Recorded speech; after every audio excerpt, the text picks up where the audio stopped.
Olha, eu costumo dizer que o nosso objetivo, se é buscar a verdade, né? O nosso mestre falou que ele é o caminho, a verdade e a vida. Então, eu costumo dizer que sempre que a gente fala a verdade, você está construindo uma ação evangelizadora, né? Falar a verdade é evangelizar, né? Então, ensinar alguém a procurar, buscar e reconhecer a verdade, acho que é o maior ato de evangelização que pessoas comuns como nós podemos fazer, né? É o que eu tento fazer aqui. Né? Alexandre, exatamente isso. Exatamente isso. É corretíssimo. Corretíssimo. Está rolando um debate aqui no nosso chat, né? Tá, o chat é demais, aí os caras são demais. Muito obrigado aí por toda essa qualidade. Eu estou vendo aqui e eu não fiquei pondo alguns desses ótimos comentários para não quebrar seu raciocínio. Mas então, ó, quem quiser mandar perguntas para o professor Eduardo é agora. E se você gosta do meu trabalho, você pode se tornar membro ou mandar o superchat, que destaca o seu comentário, assim como fez a Andréa Fernandes, que está sempre aqui, sempre colaborando com o meu trabalho. Obrigado, viu, Andréa? Muito obrigado, André. Todos os superchats serão lidos. E aí eu vi um outro comentário aqui, de um Vieira aqui, ó. Vieira Verso. Que eu achei muito bom isso aqui. E o Roberto Oliveira comentou algo parecido, mas não sei onde está o comentário dele. Porque a gente está hoje com essa idolatria do diploma. Cara. É um negócio que me incomoda. Porque ficou associado assim, se o cara não tem diploma, o que ele pensa não vale nada. Perfeito. E eu, como tenho um pouco dessa rebeldia formal aí, cara, isso me incomoda de ver falar.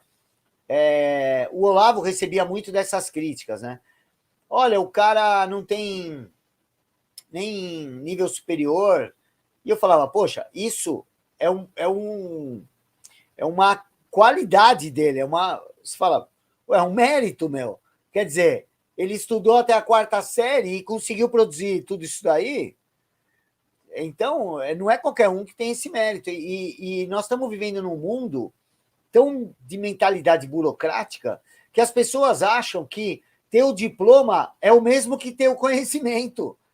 E não é. Ainda mais por esse sistema porco que a gente tem aqui, que virou uma indústria de formar pessoas que vão procurar emprego, né? Como a gente falou. Então, o Vieira Verso falou uma coisa interessante aqui, porque eu vejo esse pessoal do RH pedindo nível superior para cargo que o cara não precisa daquilo, entendeu? O que o cara precisa são outras habilidades que são descartadas por causa de um diploma bonitinho. Então, o que a gente deveria fazer para quebrar esse... maldição também, é outra maldição. Eu vejo pessoas, o cara é vendedor, o cara é um super vendedor, sabe tudo daquele tipo de produto, sabe lidar com pessoas, e às vezes o cara está desempregado porque o idiota do RH contratou um cara que não entende nada, mas que tem um diploma bonito, tem um MBA lá, né? Eu tenho amigos assim, que eu falo, cara, ninguém conhece mais desse produto do que ele, e o cara às vezes não está numa situação boa, tem um chefe que não entende nada só porque o cara tem um... Como a gente quebra essa maldição, outra maldição brasileira, que nos Estados Unidos não tem essa maldição. Aqui é que tem essa maldição do ensino superior. Né? Bom, é cultural do mesmo jeito, né? Quer dizer, se você tem uma nação de ignorantes, e o Brasil é uma nação de ignorantes, né? Lamento muito dizer, como é que você vai fazer para não ser um ignorante? Você mostra um pedaço de papel. Né? Olha só, aqui diz que eu não sou ignorante. Né? Porque, na verdade, se você debater para mostrar quem tem ignorância e quem não tem, quase ninguém que vai assistir ao debate vai ser capaz de discernir o que é e o que não é. Tamanho é o nosso nível de profundidade, né, no erro. Então, como é que se resolve isso? Né? Primeiro é o seguinte, desregulamenta. Para mim, Alexandre, 90% dos problemas do Brasil se referem à burocracia e regulamentação. Necessidade de certificação. O cara fala em ISO 13500, eu corro para espremer meu traseiro na parede. Porque é assustador, tá? Então, o que eu acho que deveria haver, né? Remoção de obrigatoriedade de diploma para todo tipo de profissão, com raríssimas exceções. Talvez médico, mas, enfim, talvez tenha um jeito mais interessante de substituir isso. Mas eu acho o fim da picada. Você sabia que eu, por exemplo, não posso dar aula de matemática em ensino médio? Eu não posso. Quando eu dou uma aula, e eu dou aula de matemática o tempo todo, né? Quando eu dou uma aula de matemática, o aluno sai querendo estudar matemática, ele sai querendo saber da vida dos grandes, enfim, da turma toda, né? Ele sai interessado nos geradores, no Tales de Mileto, no Pitágoras, ele sai feliz. Mas eu não posso dar aula em escola, se eu quiser, formalmente. Por quê? Porque o governo exige que eu tenha um pedaço de papel, né? Eu fiz faculdade de pedagogia, só para ver como é que é. Se eu aplicasse o que eu aprendi na faculdade de pedagogia, eu deixaria de ser um professor. Eu passaria a ser um incompetente. A faculdade de pedagogia, privada, tá, Alexandre? A faculdade de pedagogia realmente trabalhou ardentemente para soterrar todas as minhas habilidades intelectuais que me levam a ser um bom professor. Claro que eu ignorei tudo, né? Eu fui só detectando. Cara, olha isso aqui. Nossa, olha isso aqui. O que é isso? Né? Aquele meme. Já viu aquele meme que a professora vai recortando o pensamento do aluno, né? Para ficar quadradinho, né? Aí ficam todos iguais. Isso. Eu concordo totalmente com você.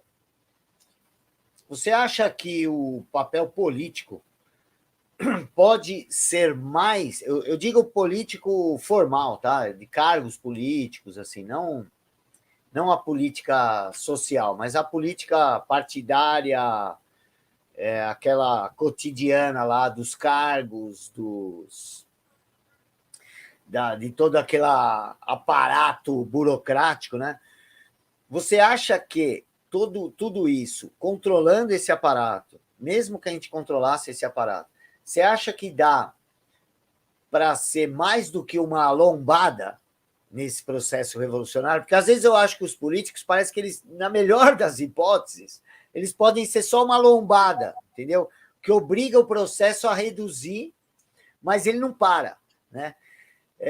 Eu falava isso sobre o Trump, que ele estava funcionando como uma lombada, né? E agora acabou, né? Tirou a lombada, então agora virou aquelas estradas alemãs lá. Como é que chamava? Autobahn, Então, e você consegue ver na ação política dos cargos políticos, do executivo, do legislativo, principalmente, você consegue ver algo além disso, uma possibilidade de reverter mesmo esse cenário? No Brasil? Principalmente no Brasil. Especificamente no Brasil, não tem a menor chance. Sem a gente falar de coisas que podem derrubar a sua live. Mas eu posso falar delas sem derrubar a live, tá?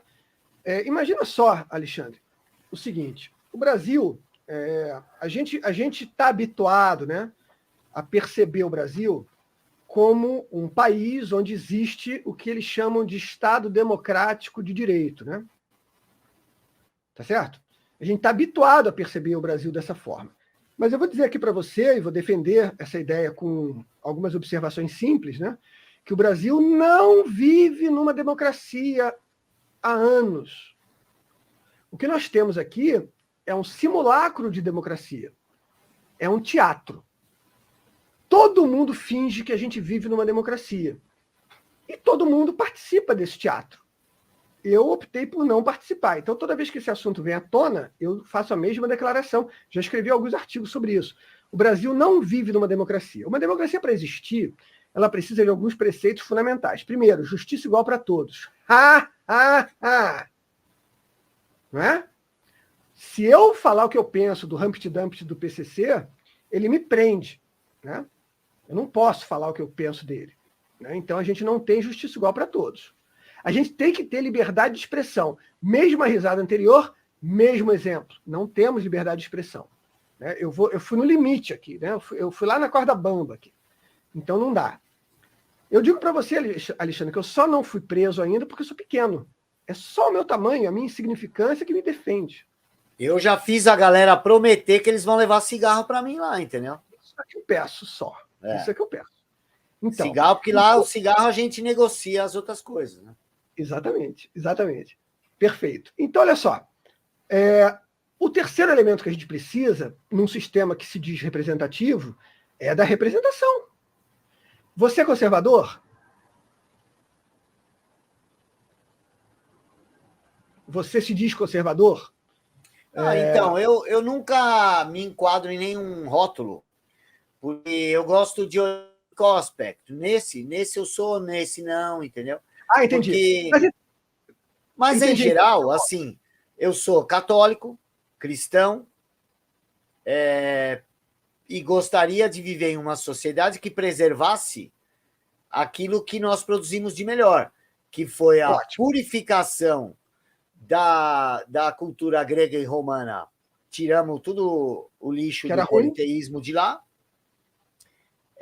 e aperfeiçoamos a moral judaica com o prisma do Messias. Né? Então, o judaísmo hoje, aquele lá, nem existe mais, porque nós somos a continuação do Velho Testamento. Né? Então, é assim que eu me considero. Então, quando a pessoa às vezes pergunta se é conservador, eu falo, sou católico. Melhor resposta mesmo. Mas ótimo, tudo bem. O que se chama na política de conservador é o ser católico na privacidade, é o ser cristão. Né? A resposta está ótima mesmo. Eu estou vendo ali o pessoal que está certíssimo. Tá? Mas vem cá, Alexandre, existe algum partido conservador brasileiro?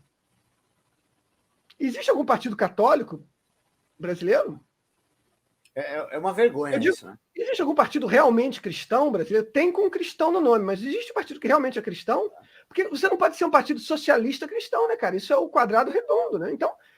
Então repara só, num Brasil de maioria conservadora, podemos dizer, no mínimo 3/4 do Brasil é conservador, nós não temos um único partido conservador.